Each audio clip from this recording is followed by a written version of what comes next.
Fala uma profissão aí que tem um monte aí. Nem tenta.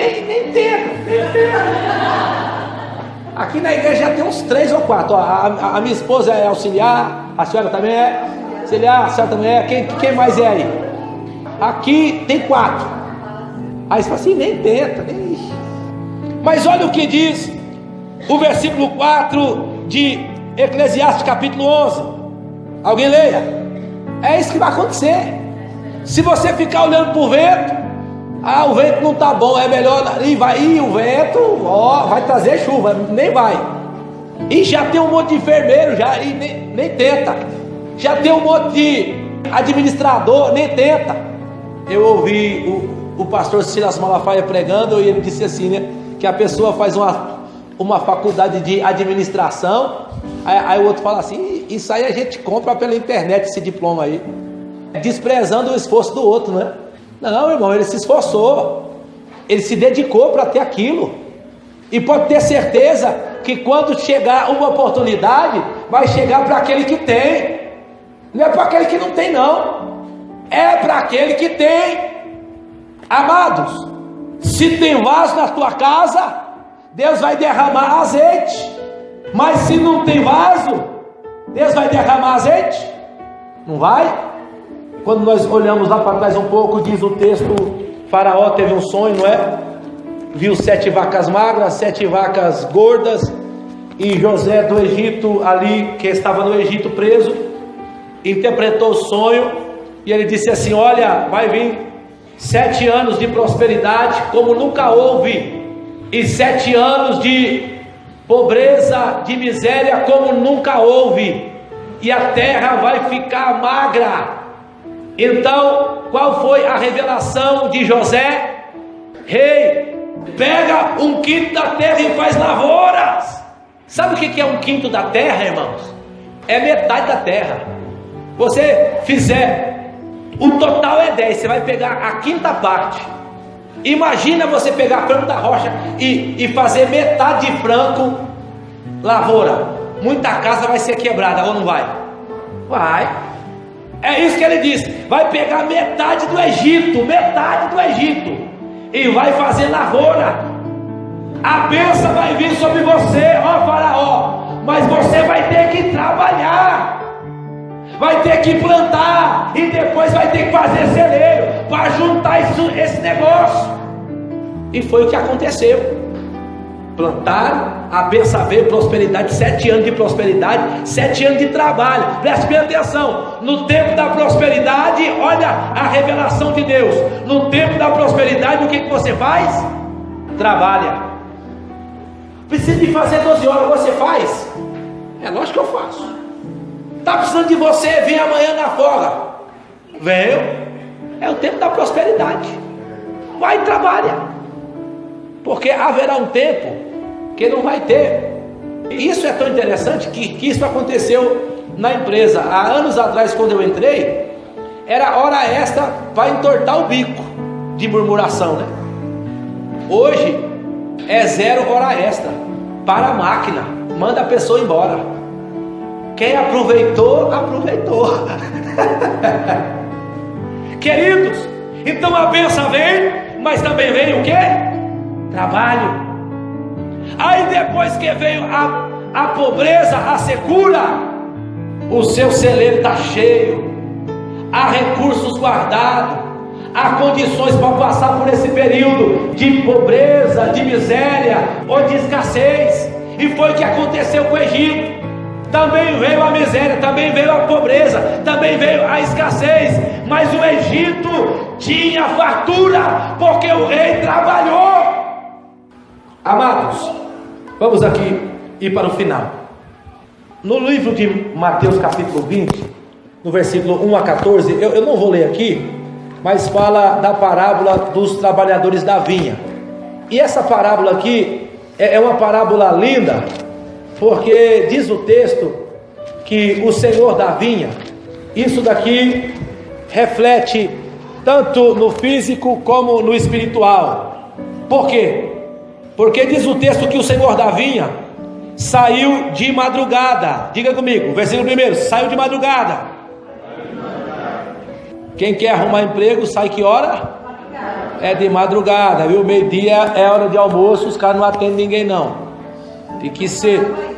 Exato. E quando você sai tarde, você olha as filas das agências, tipo 2 vagas. Irmão, tem uma fila quilométrica. Mas quem acorda cedo, chega lá primeiro. Então o senhor da vinha saiu de madrugada. O versículo 2: e ajuntou com os trabalhadores um dinheiro por dia e mandou para a sua vinha. Isso foi na primeira hora do dia. Aí depois, na terceira hora, ele voltou e pegou outros trabalhadores que estavam ociosos na praça. Saiu também na sexta hora e fez o mesmo.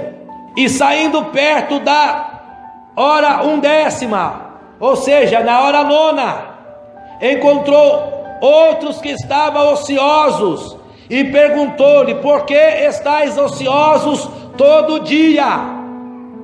O que eles disseram? Ninguém nos assalariou. Isso aqui é interessante, por quê, irmãos? Porque ali era o local que os patrões vinham procurar as pessoas que queriam trabalhar.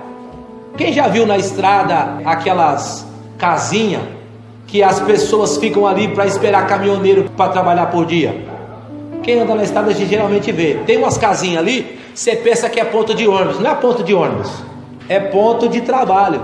Aí a pessoa acorda cedo, fica lá naquela casinha, às vezes faz uma fogueirinha lá que é pro caminhoneiro ver ele de longe.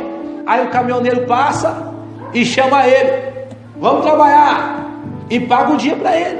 E era mais ou menos assim que acontecia. Ficavam na praça esperando os patrões. E diz o texto que aquele patrão tinha muito trabalho. Esse senhor aqui, diga comigo, esse senhor aqui representa Deus. Irmãos, e na vinha de Deus tem muito trabalho. Então Deus acorda cedo para procurar trabalhador. Aí ele chegou lá na primeira hora, achou muitos trabalhadores, disse assim: vamos lá.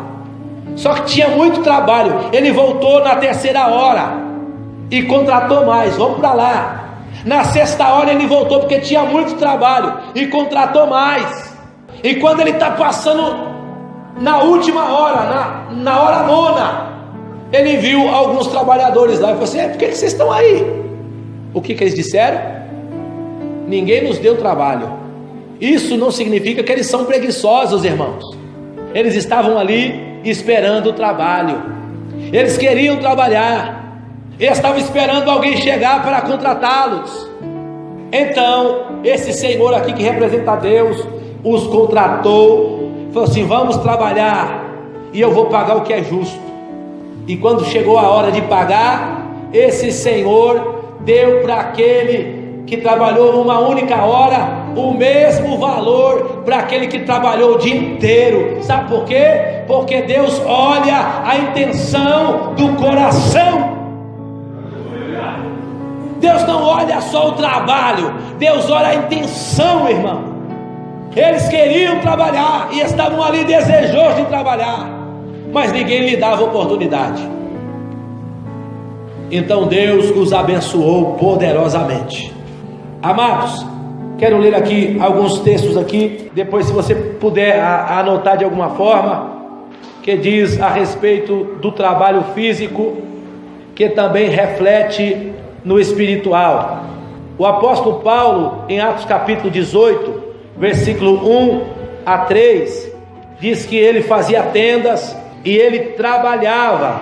O versículo 3 diz, do 1 ao 3 diz que ele encontrou Priscila e Áquila e eles faziam tenda. E o versículo 3 diz, e ele era do mesmo ofício e ficou com eles e trabalhava. O apóstolo Paulo fazia tendas, ele trabalhava.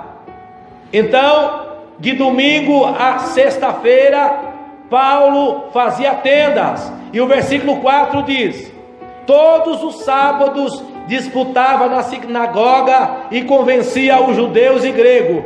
No sábado ele trabalhava espiritualmente. De domingo a segunda trabalhava fazendo tenda, e no sábado ele ia trabalhar na sinagoga, trabalhar para Deus, convenceu os judeus que Jesus era o Cristo.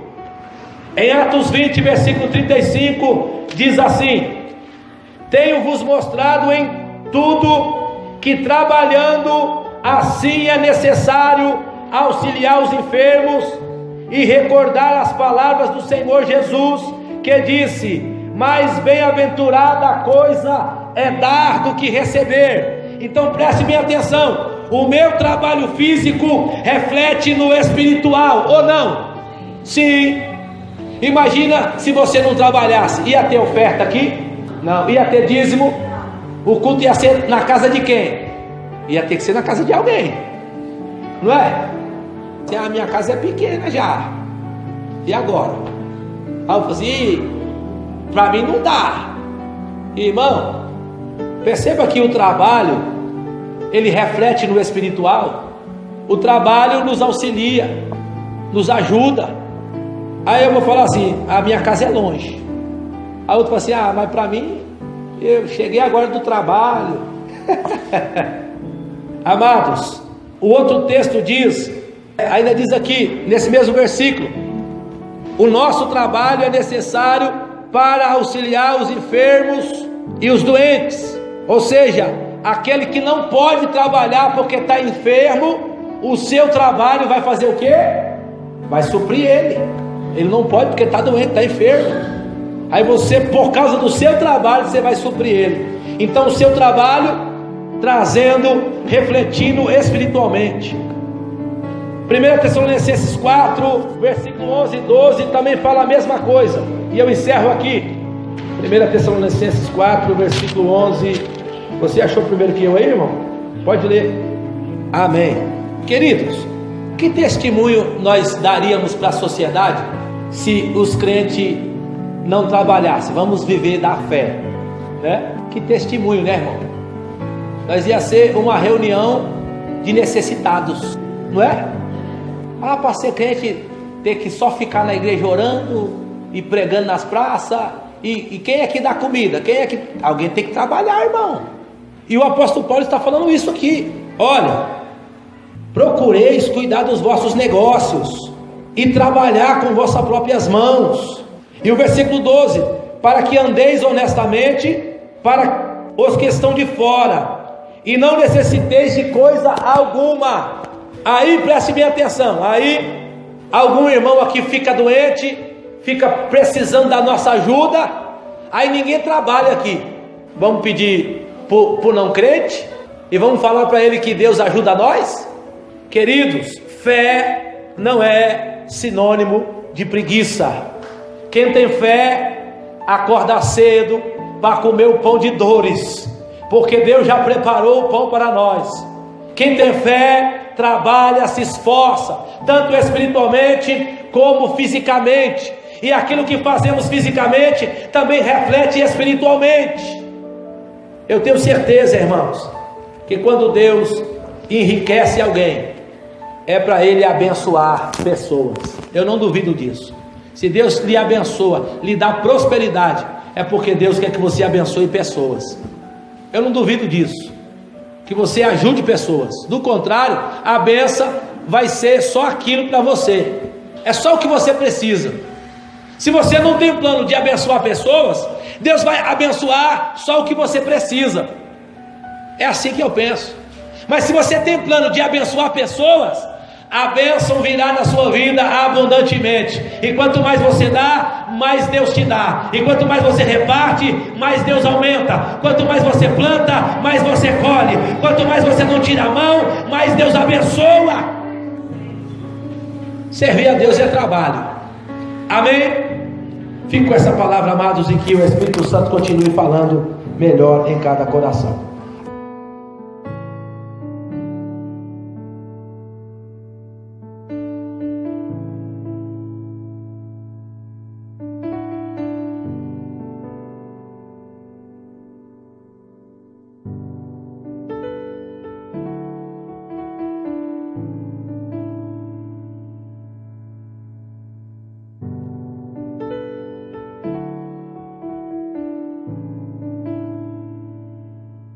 Fala uma profissão aí que tem um monte.